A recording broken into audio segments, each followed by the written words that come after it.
पिताजी, आप मुझे भी ऐसा 2 तारा ला के दोगे?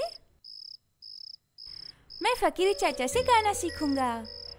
गाना सीखेगा? गाना सीखकर फकीर बनेगा? गाना सीखने से फकीर नहीं हो जाते साहब। वो बात तो सही है। पिताजी बोलिए, आप मुझे 2 तारा ला के दोगे या नहीं?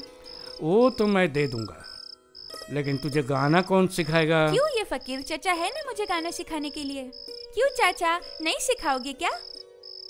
सिखाऊंगा बेटा, ज़रूर सिखाऊंगा। तुम्हारी बातों से लग रहा है तुम्हारे दिल में संगीत की आग जल रही है बेटा। किसी और को कुछ मैं दे पाऊँ या नहीं, लेकिन अगर तुम्हें मैं अपने संगीत का आधा हिस्सा भी दे पाऊँ तो मेरा जीवन सार्थक हो जाएगा बेटा। तुम इतने छोटे हो झिनुक, तुमने ही मुझे पहचाना बेटा।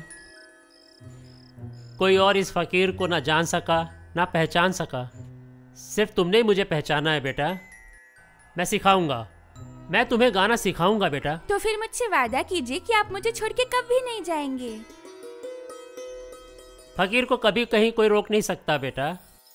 फिर भी मैं कहीं भी जाऊं, बीच बीच में तुम्हें गाना सिखाता रहूंगा। तो वादा रहा ना? हाँ, वादा रहा।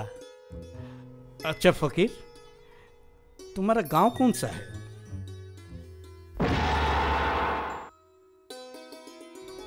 फकीर का कोई गांव नहीं, घर नहीं। फकीर के पास है तो सिर्फ संगीत, और संगीत ही है उसका घर बार समाज संसार।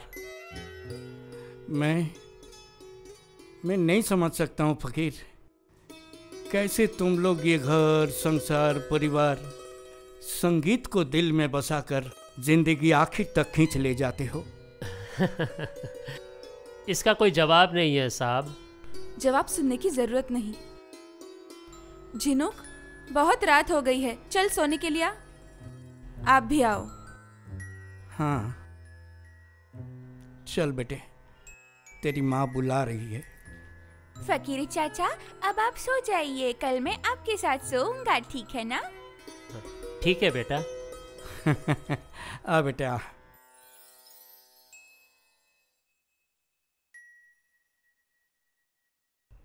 अच्छा, तुम्हारे उस फैसले का क्या हुआ? और क्या होगा, कसूर उसकी बीवी का ही था। शादी के पहले उसका लफड़ा था। उसमें क्या है?